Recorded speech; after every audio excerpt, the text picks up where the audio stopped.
Deep in the heart of Central Africa lies a land so vast, so dense, and so unforgiving, that even modern science admits it has not fully mapped its secrets. The Congo is not just a country. It is a living wilderness, a place where rivers swallow roads, jungles erase history, and silence hides things that were never meant to be found. For centuries, explorers entered these forests believing they were chasing discovery. Many never returned. Others came back changed, speaking in fragments, haunted by what they claimed to see. Because beyond the beauty, beyond the wildlife, beyond the myths told around village fires, there are discoveries in the Congo that do not inspire wonder. They inspire fear. Stories of creatures that shouldn't exist. Places erased from maps. Sounds with no known source. Human suffering hidden behind global industries. And ancient locations so disturbing that even local guides refuse to approach them. Some of these discoveries were documented by scientists. Others were recorded by missionaries, pilots, and researchers who never sought fame, only answers. And some exist only in whispered warnings passed down through generations. Tonight, we are not exploring the Congo from the safety of a satellite image. We are descending into its darkest layers. Their story will not move forward.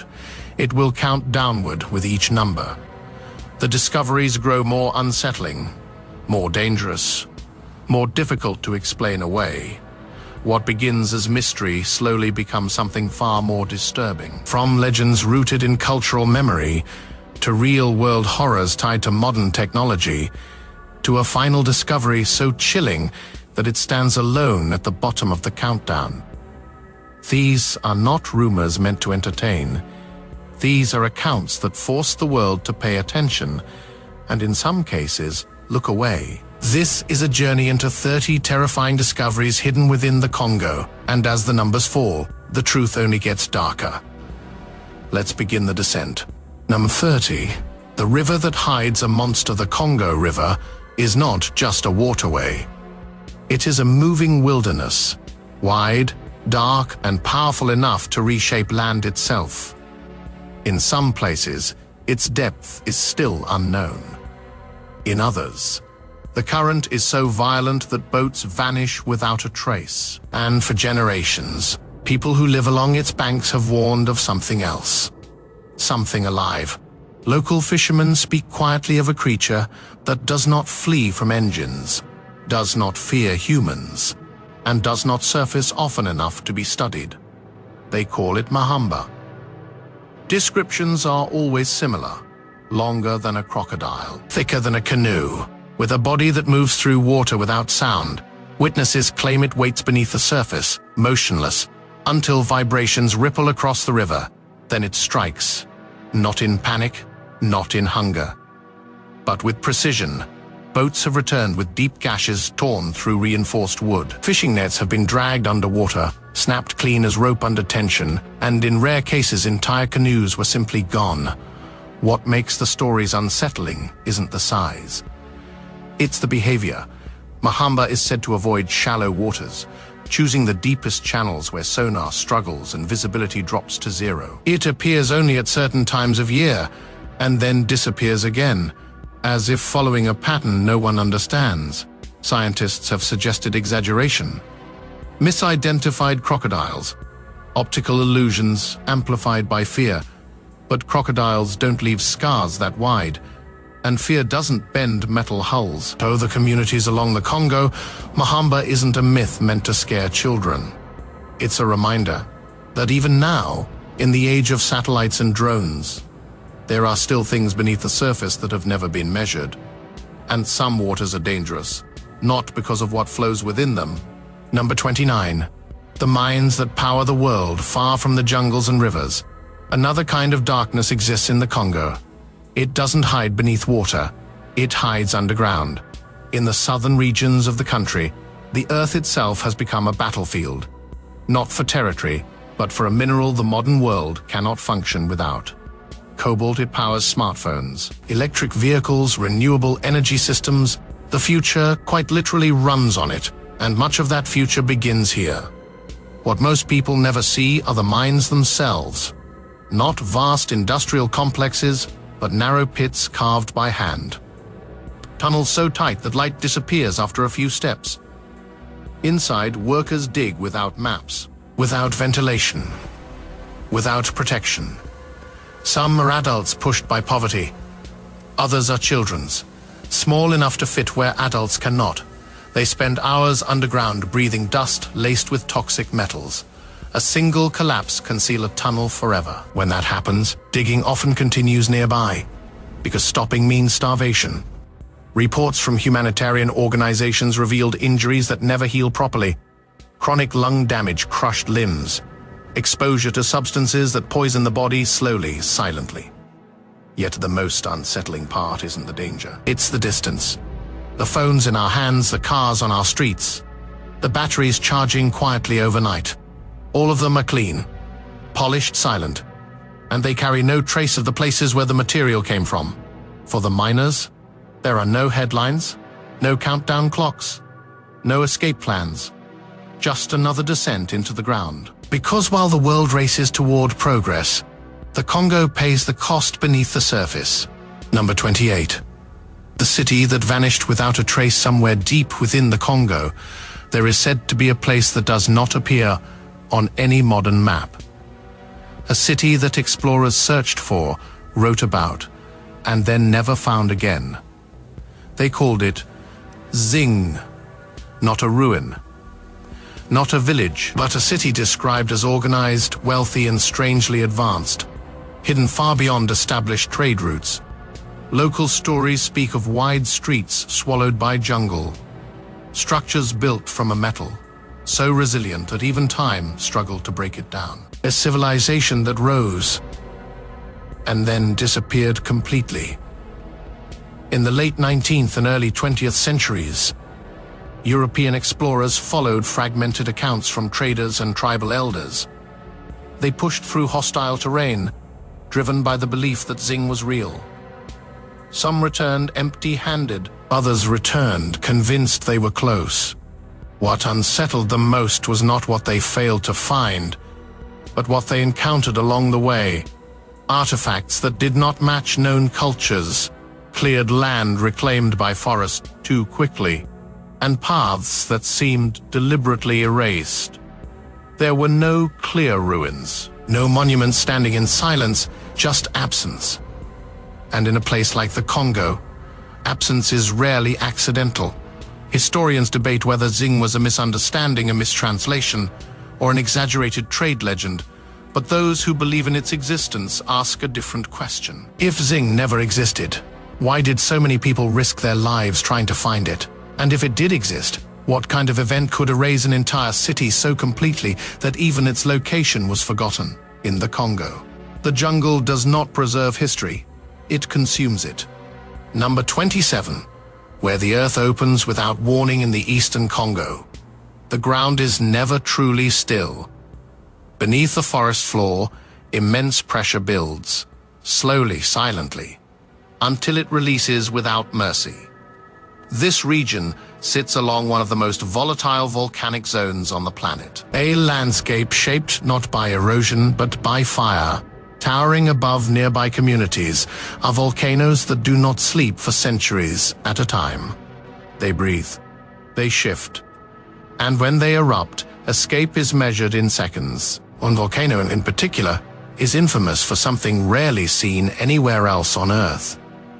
A permanent lake of molten lava, a surface so hot it glows even in daylight, so unstable that entire sections can collapse inward, without warning. When eruptions occur, lava doesn't crawl. It runs. In past disasters, rivers of fire raced through villages faster than people could flee. Roads melted. Buildings vanished. Entire neighborhoods were erased in minutes. And unlike other natural disasters, there is often no long build-up, no dramatic warning, just a tremor. A roar, and then the ground splits open. Even wildlife seems to sense what's coming.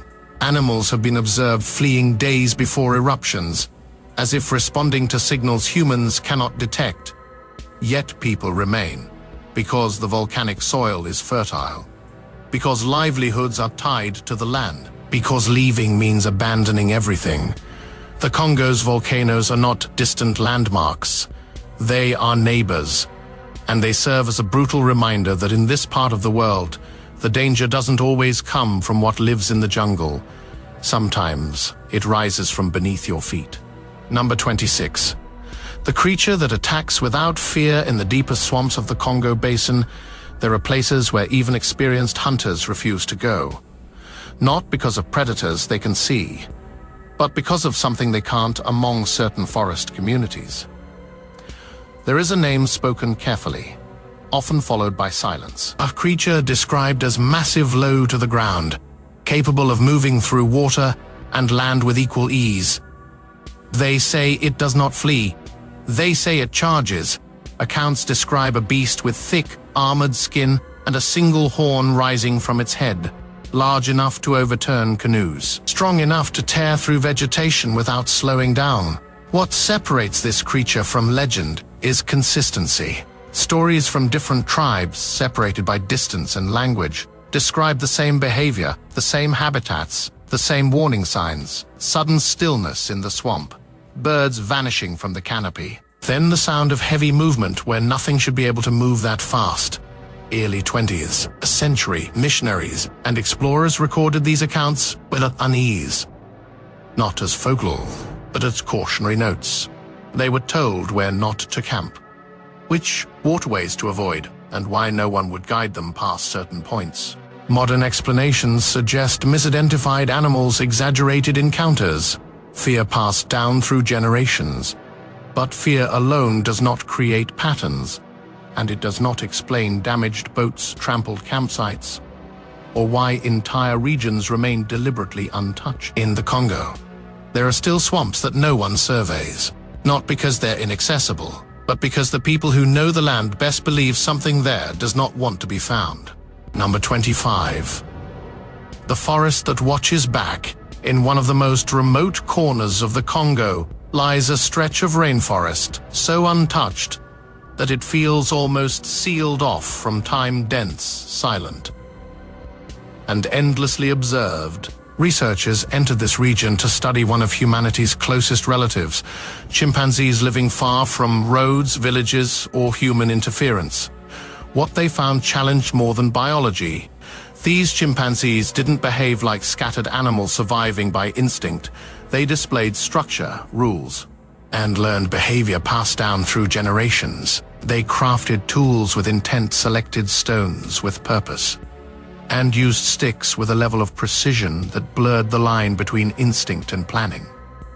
More unsettling was their awareness. Researchers noted moments where entire groups would suddenly fall silent, heads turning in unison, eyes fixed on something unseen beyond the tree line. No alarm calls, no panic, just observation. It was as if the forest itself had shifted, and the chimpanzees knew before anyone else did. Long-term studies revealed complex social hierarchies, punishments for rule breaking, and cooperation during hunts that required memory and foresight. But it was the moments between the data that unsettled scientists. The feeling of being watched, the sensation that the forest was not empty, even when nothing moved. In a place this remote, humans are not dominant. They are guests, and sometimes the silence feels less like peace and more like judgment. Number 24. The sounds no one can explain deep inside the Congo rainforest. There are nights when the jungle does not behave as it should. The usual chorus of insects fades, birds fall silent, even the wind seems to pause, and then the sound begins. Witnesses describe it as low and resonant, not a call, not an echo, but something that travels through the forest. It doesn't come from one direction. It doesn't repeat in a predictable pattern. It rolls. Explorers and researchers who heard it struggled to describe what they experienced. Some compared it to metal grinding deep underground, others to a distant engine that never grows closer or farther away. Recordings captured portions of the noise, but never the full event. When scientists analyzed the audio, They found frequencies that didn't align neatly with known animal calls. Geological explanations were suggested: subsurface movement, pressure shifting beneath the forest floor. But that raised another question. If the sound came from underground, why did it stop when people approached certain areas? Local communities did not need theories. They warned outsiders not to follow the noise. They believed it marked places where the forest was open in ways humans couldn't see. Places where something moved between layers of the world. Whether the explanation is natural or not, one fact remains. The sounds were heard by multiple groups, recorded across decades, and always in the same remote regions. In the Congo, silence is not always safety. Sometimes, it's a warning. Number 23. When words aren't spoken among the indigenous peoples of the Congo Basin, there are abilities that outsiders struggle to explain. Not because they defy science, but because they challenge assumptions. Anthropologists studying forest communities noticed something unusual during hunting expeditions. Hunters would separate, disappear into dense vegetation, and yet move in perfect coordination. No whistles, no hand signals, no spoken commands. Still, they converged at the right moment, at the right place.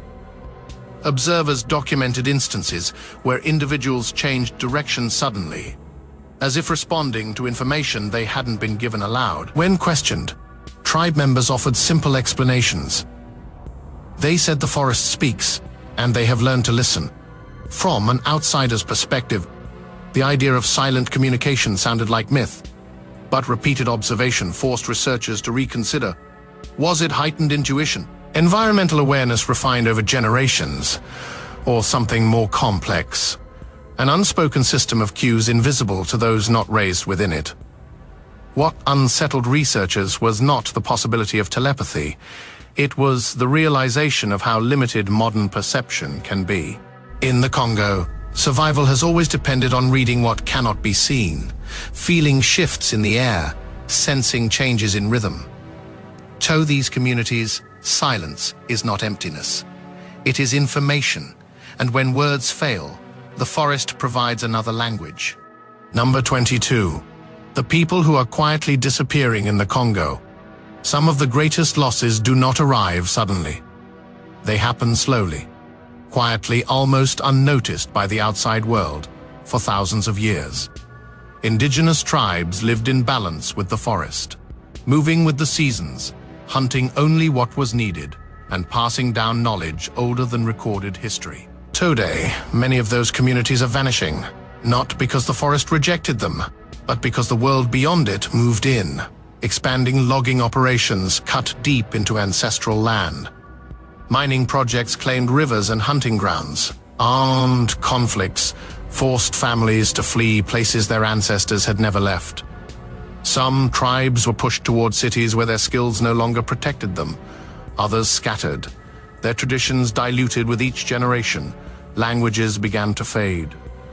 Rituals stopped being practiced. Sacred knowledge was lost without ever being written down. Elders spoke of forests where their children could no longer return, of burial sites swallowed by development, of songs that now had no one left to sing them. The most unsettling part is how easily this disappearance is overlooked.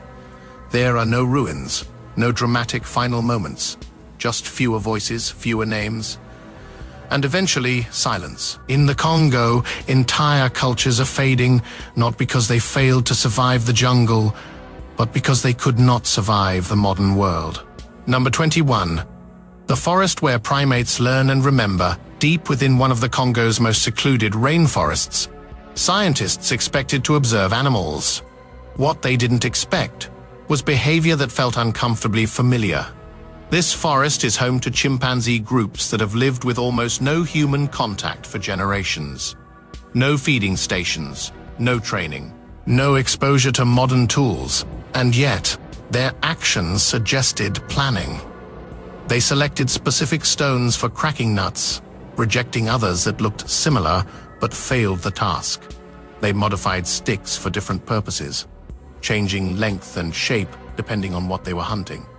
More unsettling was how knowledge spread. Young chimpanzees didn't simply imitate, They practiced. They failed. They learned mistakes were observed, followed by adjustments, clear signs of memory and problem solving. But the moments that stayed with researchers were the social ones. Certain individuals enforced rules. Others mediated conflicts. Some were avoided entirely, suggesting reputation mattered. And when strangers entered their territory, the reaction wasn't panic. It was assessment. Chimpanzees would gather at a distance, remain silent, and watch, not out of curiosity alone, but calculation. In this forest, intelligence is not an exception. It is the norm, and it raises a quiet, unsettling question. If creatures so close to us can think, plan, and remember this deeply, how much of human behavior is truly unique? Number 20, the creature the jungle refuses to forget. Along the winding rivers of central Congo, there are stretches of water that locals avoid without hesitation. They do not fish there, they do not cross there, and they do not speak loudly when passing nearby. A massive reptilian creature, described as longer than any known crocodile, with a body heavy enough to leave deep impressions along riverbanks, and a presence that turns busy waterways unnervingly quiet. According to long-standing accounts, this creature does not hunt like an animal. It dongo of riverbanks torn apart as if something had dragged itself onto land, of footprints too large and too deep to belong to anything officially recognized. In the mid-20th century, investigators collected testimonies from multiple communities separated by great distances. The descriptions were strikingly similar. Skeptics argue these stories are exaggerations, that fear stretches memory, but the consistency is difficult to ignore. But the compare concepts to traced. Number 19. The shadow in the water. In the most remote stretches of the Congo Basin, there are waterways so still that they appear frozen in time. No ripples, no birds calling overhead, just dark water reflecting dense, unbroken jungle. And beneath that surface, locals believe something immense moves slowly, deliberately, for more than a century. Stories have circulated about a creature said to resemble a prehistoric giant, long-necked, heavy-bodied, and powerful enough to reshape the land around it. Witnesses describe circular clearings in the forest, where trees appear crushed outward, not cut. Vegetation flattened in patterns that don't match storms or human activity. Yearly expeditions into these regions reported strange disturbances along riverbanks, wide tracks vanishing into water too deep to wade, and moments when the jungle fell unnaturally silent, as if everything nearby had gone into hiding. What separates these accounts from pure folklore is restraint. Those who tell the stories don't claim dramatic battles or close encounters. They describe distance, movements seen from afar, and an overwhelming sense that whatever they observed was not meant to be approached. Scientific expeditions have searched for evidence, finding none that meets modern standards. But they have also admitted something quietly. Large portions of the Congo's wetlands remain unexplored, unmapped, and nearly inaccessible. In a world where most mysteries are quickly dismissed, this one lingers not because of proof, but because of how little of the environment has truly been seen. In the Congo, absence of evidence does not always mean absence of truth. Sometimes it means the jungle is still keeping its secrets. Number 18. When the invisible becomes deadly, not every threat in the Congo can be seen. Some arrive without sound, without warning, and without mercy. Over the decades, the country has faced outbreaks of diseases that moved faster than information, and far faster than help. Entire villages were transformed overnight. Normal life paused. Fear took over. In certain regions, illness spread along river routes, following paths of trade and travel. People who felt healthy in the morning were gone by nightfall. Families were separated. Communities isolated themselves out of desperation. What made these outbreaks especially terrifying was not just the symptoms. but the uncertainty. Medical facilities were scarce, protective equipment was limited, and rumors often traveled faster than facts. Health workers entered high-risk zones knowing that a single mistake could cost their lives. Some never returned. The most unsettling reality was how easily these diseases exploited instability.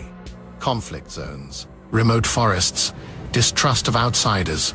Every weakness became an opening, and while international attention arrived during peak crises, it often faded just as quickly, leaving local communities to rebuild alone.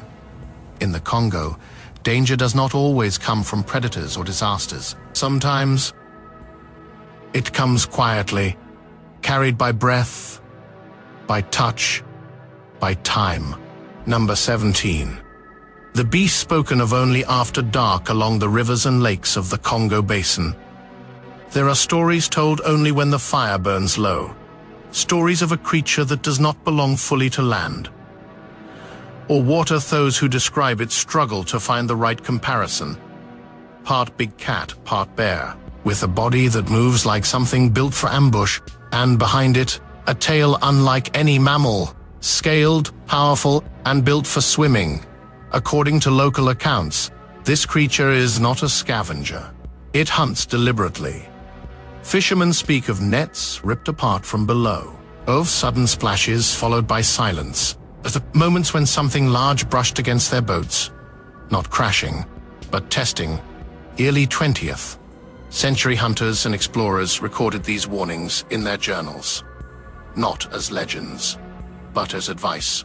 Avoid certain lakes. Leave the river before nightfall. Do not follow tracks that vanish into the water. What makes the accounts unsettling is how rarely the creature is described as attacking. Instead, it is feared for something else. Territory. People believe that when it claims an area, everything else leaves. Fish disappear. Animals relocate. And humans, who ignore the signs, are never warned twice. Skeptics suggest misidentified predators, exaggerated encounters layered over generations. But even skeptics admit one thing. In the Congo, there are waterways so isolated that no systematic study has ever been completed, and in places never observed. Something may still rule the darkness. Number 16. The palace swallowed by the jungle, hidden deep in the northwest of the Congo, is a place that feels wildly out of place. A village that once glittered with excess, now half consumed by vines, rust, and silence. At its height, this was not an ordinary settlement. Deet was transformed into a personal kingdom, runways carved out of forest, palaces built with imported marble, walls decorated to rival European estates. Foreign dignitaries arrived by private jet. Lavish feasts were held beneath chandeliers. And in the middle of it all, a single ruler's vision of power. Locals watched as luxury rose where basic infrastructure barely existed elsewhere.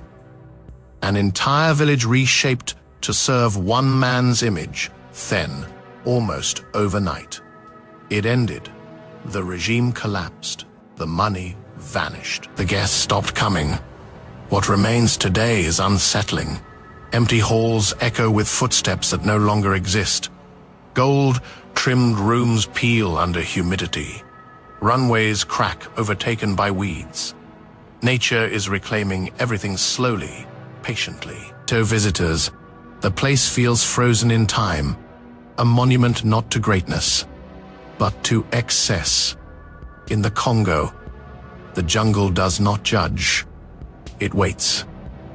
And eventually, it takes everything back.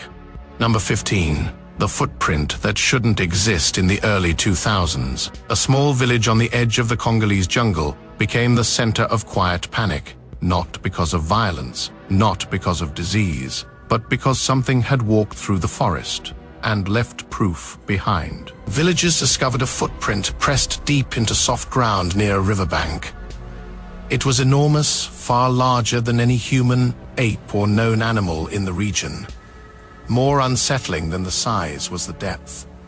The earth was compressed as if by extreme weight, much heavier than a large mammal should be. When researchers arrived, they measured it carefully. Over 3 feet long, clearly defined edges. distinct toe, like impressions that did not match any known species. Plaster casts were taken. Photographs documented the site. Debate followed. Some suggested erosion or trickery. Others proposed a misidentified animal, but no explanation fully fit. The footprint showed no signs of dragging, no overlapping tracks, no disturbance suggesting hoax activity. It looked deliberate, as if something had stepped there calmly and then continued on its way. The surrounding jungle offered no answers, no follow-up tracks, no broken branches, just silence. To this day, the origin of that footprint remains unresolved, and for the villagers who found it, the question was never what made it. The question was simpler. If something that large passed through without being seen, what else moves through the Congo unseen? Number 14. The shadow that moves through the sky in the swamps near the Congo's remote borderlands. There are warnings not to travel by canoe at certain times of day. Not because of storms, not because of predators in the water, but because of the sky. For generations, locals have described a creature that does not fly like a bird. Its wings are said to be leathery, its body long and narrow. Its presence announced not by sound, but by sudden darkness. Eyewitnesses claim it glides low, over rivers and marshes, large enough to cast a moving shadow across the water, and aggressive when disturbed. Early explorers recorded these accounts reluctantly. They did not claim certainty, only repetition. The same description appeared again and again. A winged shape with a narrow head, a beak lined with sharp teeth, and an apparent hostility toward boats. Some claimed it struck canoes from above. Others said it circled before vanishing into clouds or forest canopy. Modern science offers explanations: large birds, exaggerated fear, misjudged scale. But those theories struggle to explain one detail. Witnesses insist the creature flies without flapping, gliding in long controlled movements, as if designed for endurance rather than speed. No confirmed evidence has ever been recovered.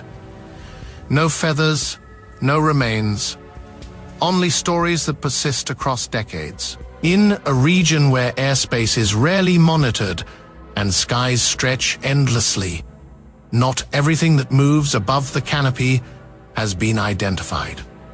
And in the Congo, sometimes the danger doesn't come from below. It passes silently overhead. Number 13. The stones that shouldn't have power in a remote region of the Congo. Something ordinary looking sparked worldwide disbelief. Not a creature, not a ruin. A stone dark, smooth, and unremarkable at first glance, until it was rubbed against another. Witnesses watched as bright sparks burst from the contact point, sharp and white, like metal meeting metal. Not static, not friction, energy. Videos spread rapidly, showing locals holding small stones connected to wires, and light bulbs glowing steadily. No fuel, no batteries, no visible power source. Scientists urged caution. They asked for controlled testing, for proper analysis. But the questions didn't go away. The stones appeared to release energy repeatedly, without visible degradation. Larger fragments reportedly generated stronger output, and attempts to classify the material using known geological categories fell short. Some suggested clever trickery. Others proposed rare mineral reactions. Yet no simple explanation accounted for consistency.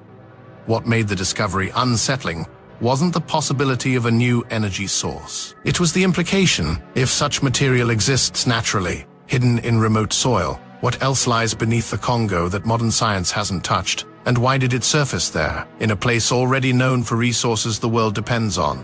In the Congo, even stone can carry secrets. Number 12. The monument that should not be connected across the world. One ancient structure has puzzled humanity for centuries: massive stones.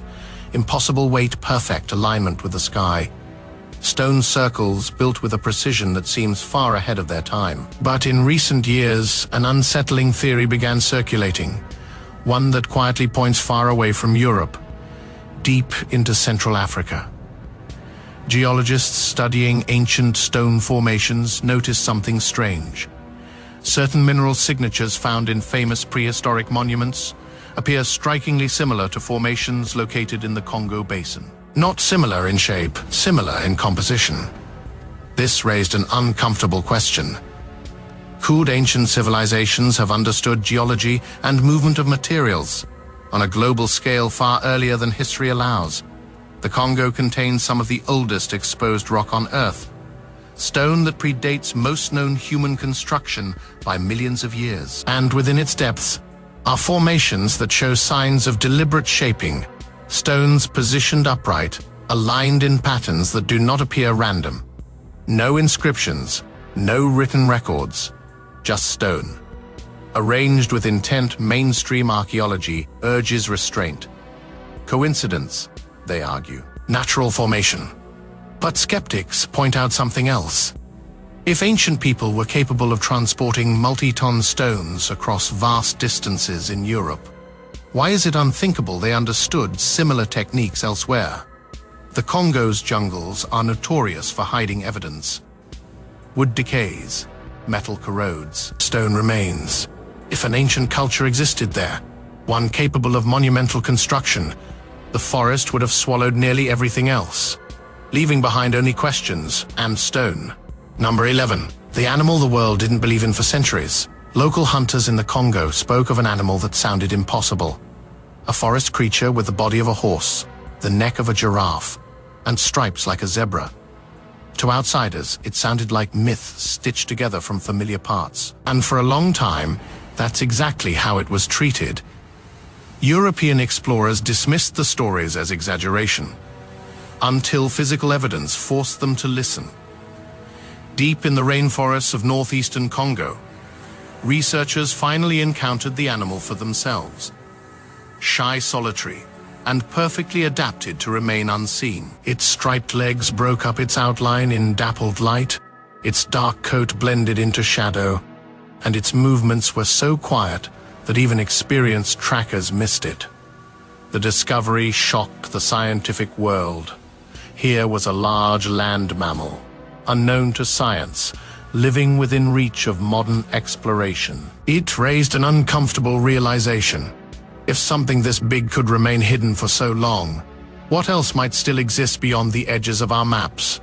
Even today, sightings are rare, photographs are difficult, and many locals still encounter the animal far more often than researchers do.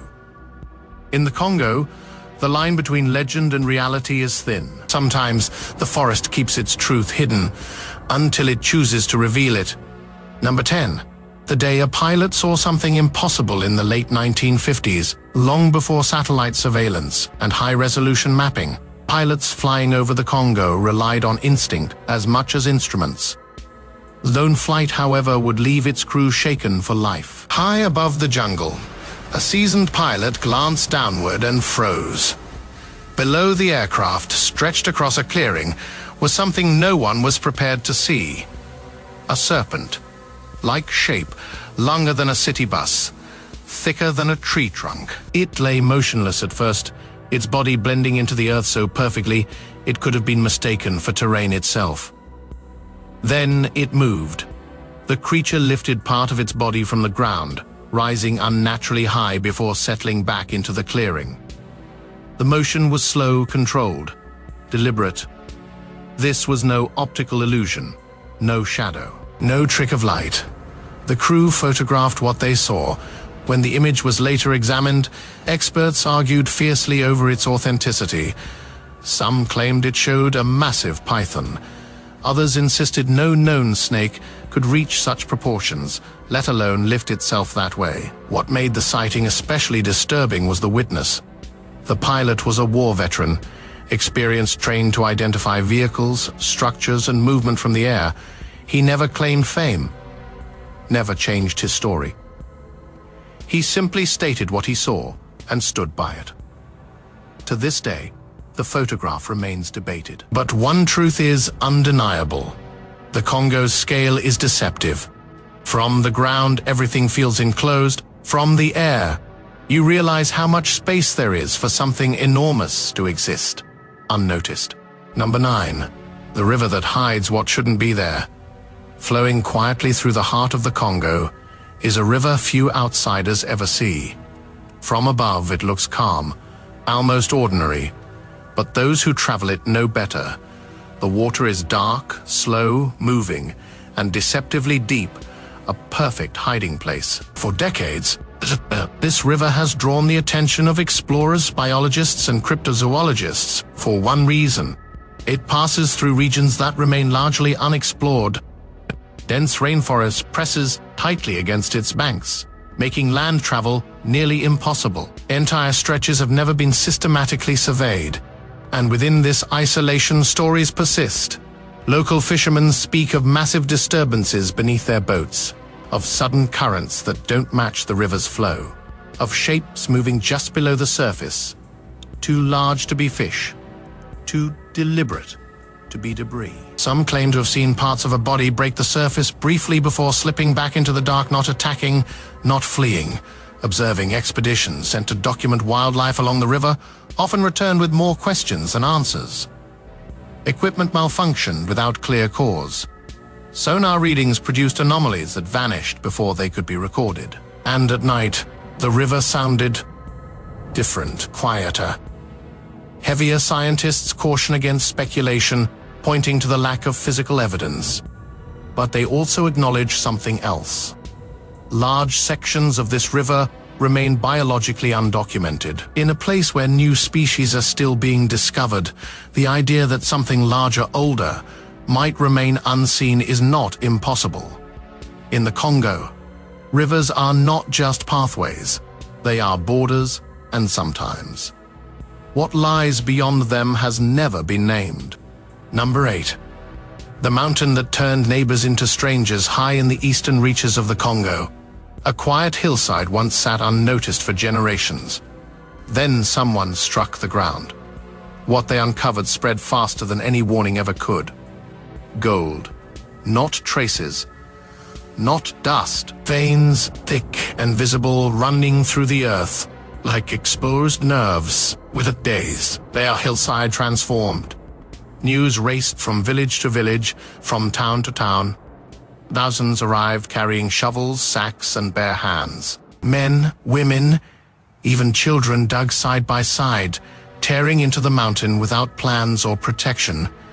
The ground collapsed in places. Tunnels caved in. Arguments broke out over claims measured only by footsteps. For a brief moment, the world watched in disbelief. Entire communities abandoned their daily lives to chase a promise buried in stone. Fields went untended, schools emptied, normal life stopped. But gold does not bring order, it brings pressure. Authorities eventually intervened, forcing people away for safety reasons. The mountain fell silent again, but not unchanged. The land was scarred, trust was broken, and the idea of instant fortune lingered like a wound. In the Congo, resources have always shaped destiny, and when the earth reveals its wealth too openly, the consequences are never simple. Number 7. The giants who share our DNA high in the mist. Covered mountains near the Congo's eastern border. Something watches from the trees. Not a legend, not a rumor. A presence so powerful and so intelligent that meeting its gaze can feel unsettling. These are the mountain gorillas. Massive in size, capable of incredible strength, yet surprisingly quiet. Their world exists on a knife's edge. For decades, these gorillas were hunted, displaced, and pushed toward extinction. Poachers killed adults. Infants were taken. Entire family groups were destroyed. What shocked early researchers wasn't just their vulnerability, it was their humanity. Gorillas grieve, they protect their young. They remember. Faces, caretakers who worked with orphaned gorillas, described moments that were difficult to process. Young gorillas seeking comfort, making eye contact, holding hands. Moments that blurred the line between species. Protecting them has never been simple. Conservationists operate in regions affected by armed conflict, illegal mining, and political instability. Some have lost their lives trying to shield these animals from harm.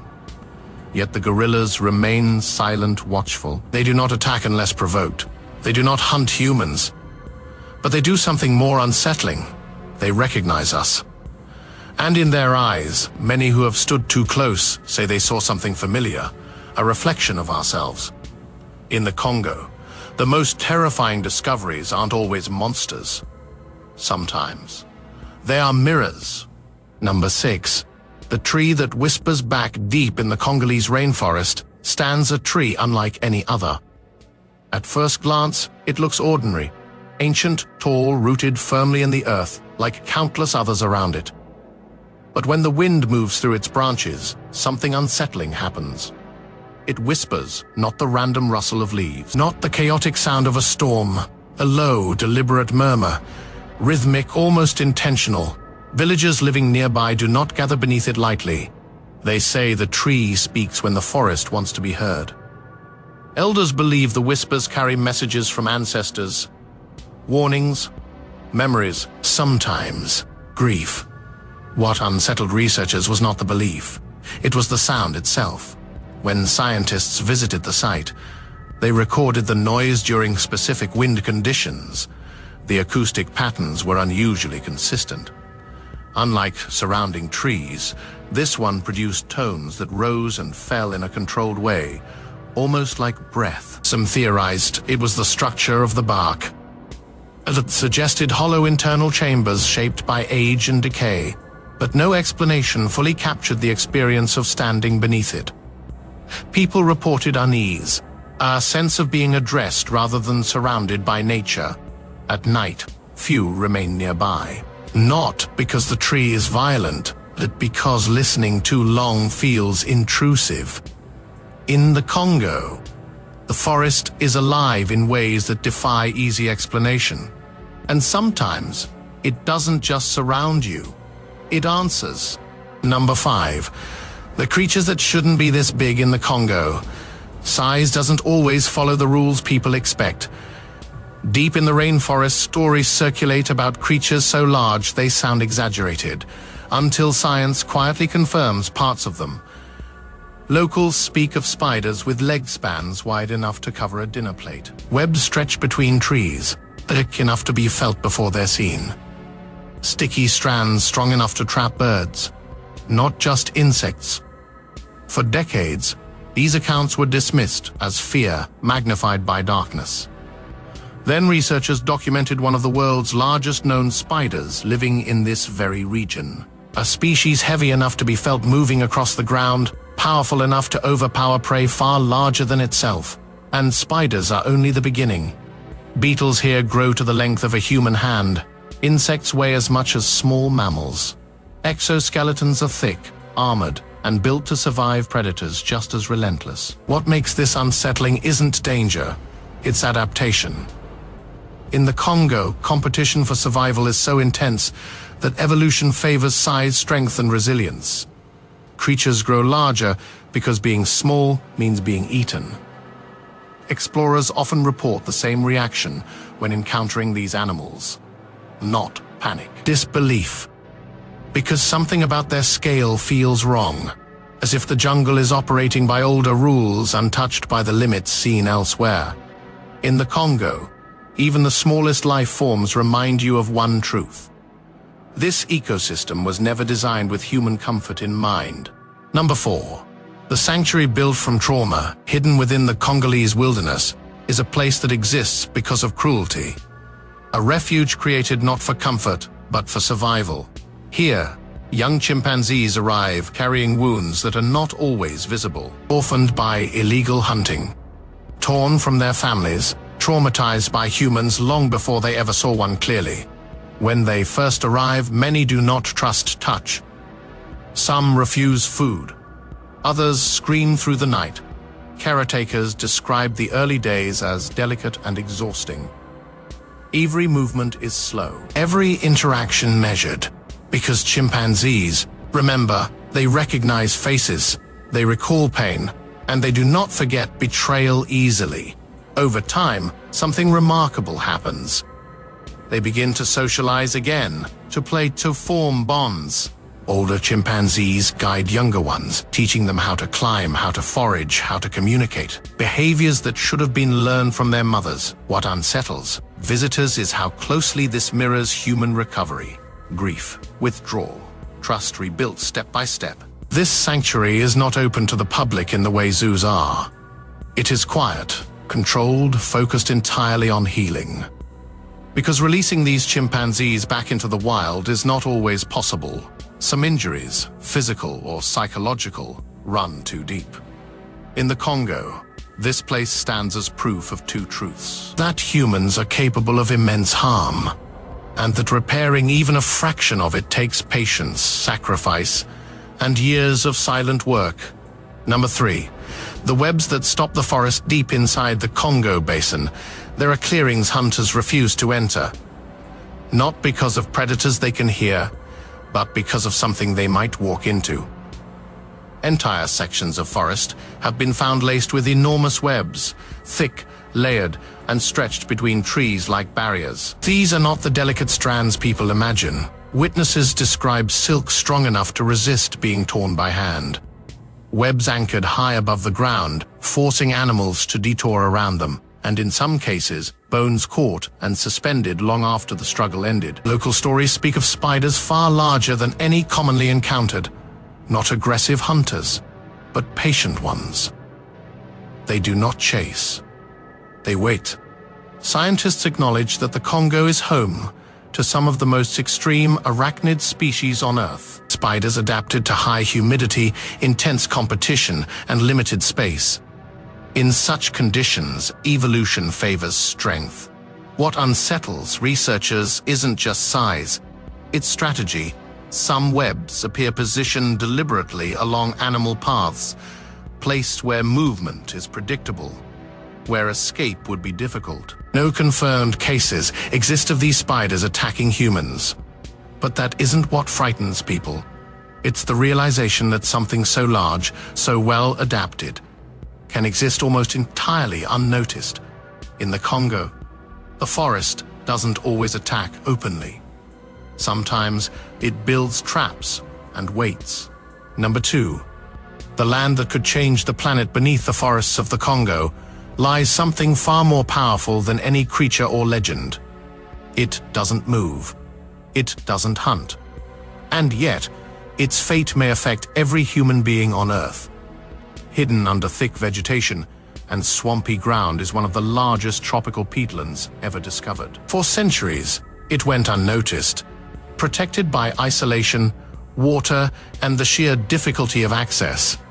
When scientists finally studied it closely, the results were staggering.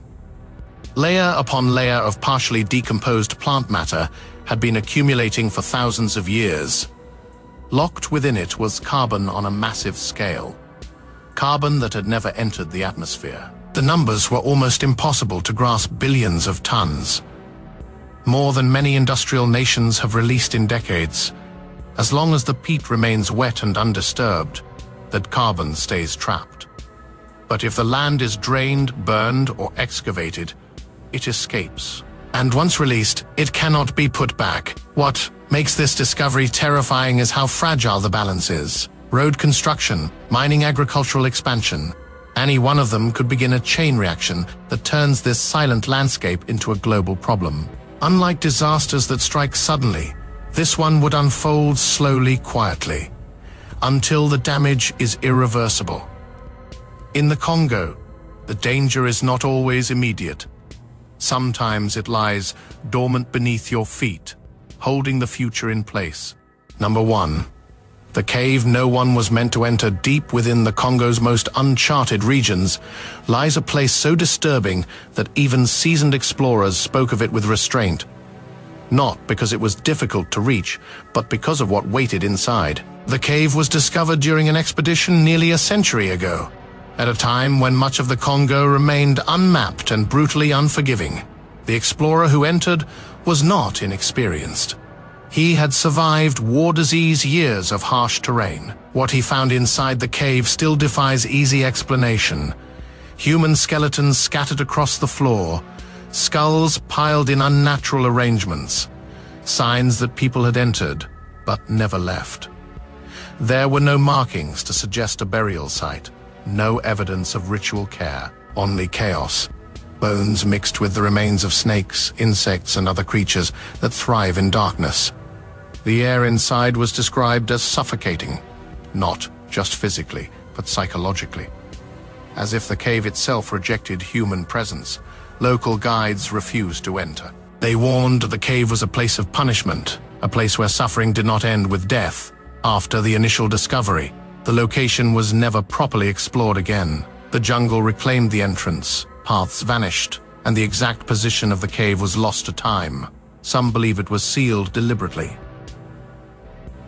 Others believe the forest simply erased it, as it does so many things. What remains is the account. A reminder that some discoveries are not meant to be expanded upon, not meant to be studied, not meant to be repeated.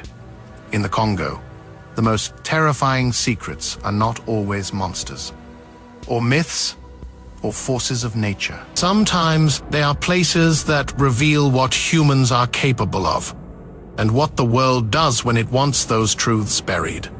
The Congo is not a place that gives up its secrets easily. It is vast enough to swallow cities, old enough to erase civilizations, and alive in ways that challenge what we think we understand about the world. What you've just witnessed is not a collection of isolated stories. It's a pattern.